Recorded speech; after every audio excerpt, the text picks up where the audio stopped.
வாழ்க்கையில நம்ம இப்படியே போயிட மாட்டோம், நமக்கு நல்லது நடக்கும், நிச்சயமா நாம நம்ம குடும்பத்தோட சந்தோஷமா இருப்போம் அப்படிங்கிற எண்ணம் நமக்கு தான் கொடுத்தது.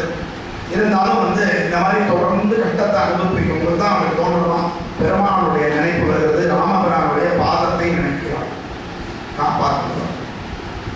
ஏன்னா அவருக்கு தெரியும், அவளுக்கெல்லாம் தெரியும், அவள் அவர் ஒழுக்க சீரமா ஒரு கணவர் இருந்தாருன்னா நம்மள அறியாம ஒரு மரியாதை கொடுப்போம். ஹிம்சை தான் நமக்கு இருந்தாலும் கூட அந்த மரியாதை கொடுப்போம், ஹிம்சை தான் நமக்கு, ஆனாலும் அந்த மரியாதையை நம்ம கொடுத்துருவோம். மேரியின் பிறவியில் மேறிய பாவம் ஞானியும் வருத்தும் ஞாபகம் கொண்டேன், மானிட பெண் யான் மதமிகு அரக்கர் தீயாயாவதே தீர்வும் ஆகும். வேற வழியே இல்லைன்னா நிச்சயமாக நான் ராவணனுக்கு அடிபணிக்கு போக போவதில்லை, என்னுடைய உயிர் இந்த ராட்சசர்களுக்கு உணவாக போகிறது, உணவு சாப்பிட்டு போறோம் அப்படின்னு நினைக்க முடிவு பண்ணி வச்சிருக்கலாம். அப்புறம் யோசிக்கிறான், என்னடா ஆச்சு, ஏன் ராமன் வரல, அவ்வளவு மோசமானவர் கிடையாது, அவரை கண்டுக்காம பண்ற அளவுக்கு அப்படின்னு. வராததேனோ வந்த வழி எனக்குமே தராததேனோ தக்கதோர் அடைக்கலம் சொல்லுவாங்க.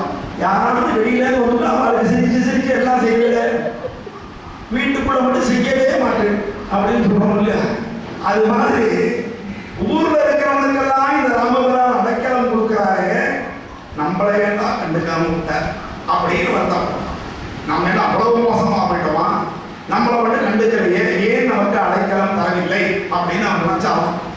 அப்புறம் பார்த்தா என்னால என்ன ஒரு காரியம் இல்லைன்னு விட்டா, உணவு போயிட்டா இனிமேல் நமக்கு என்ன பிரயோஜனம் அப்படின்னு விட்டாங்க. அல்லது இந்த ராட்சசன் தூக்கின் மூலமா இந்நேரம் அந்த கபலீகர் பண்ணியிருப்பான், அதனால இனிமே நம்ம ஏன் சிரமப்படணும்னு விட்டுட்டாரான்னு கவலை. இன்னும் கம்பராமாயணத்துல இன்னும் அருமையான வார்த்தை இருக்கு, லக்ஷ்மணனை நான் தவறாக பேசிவிட்டேன் என்பதற்காக என்னை விட்டார். அங்க மாயமான சமாச்சாரத்துல லக்ஷ்மணன் ஒரு கோடு போட்டு நின்று இருப்பான். அந்த மாரீசன் என்ன பண்ணுவான், லக்ஷ்மணா சீதேன்னு சொல்லிட்டு செத்து போடுவான். உடனே ராமனுக்கு ஆபத்து, நீ போ அப்படிப்பாரு. அண்ணா என்ன போகக்கூடாது, நீ காவலாக சொன்னாங்க, நீ எந்த நோக்கத்தில் இங்கே நிற்கிறாய்.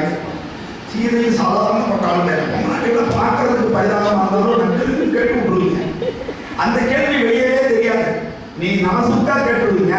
இவரோட கத்திட்டு இருப்பான், பார்க்கறவனுக்கு இருந்தாலும் ஐயா கத்திட்டு இருந்தேன் போகணும் அப்படின்னு. அது மாதிரி அவன் என்ன பண்ணியிருக்கா, நாசுக்கா லக்ஷ்மணனை குத்திருக்கான்.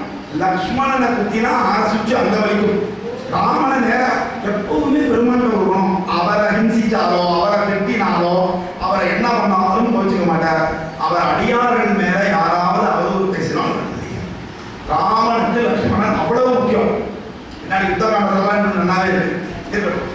அப்படி ஆச்சு. அப்ப பார்க்கும் பொழுது அவளுடைய அந்த கண்ணீரை ஒரு கருப்பு கரம் துடைக்கிறது. அது என்ன அப்படிங்கிறத நம்ம நாளைக்கு பார்க்கலாம். அந்த அளவில் இன்றைக்கு கதையை நிறைவு செய்கிறோம். அங்கிலே ஒன்று பெற்றார்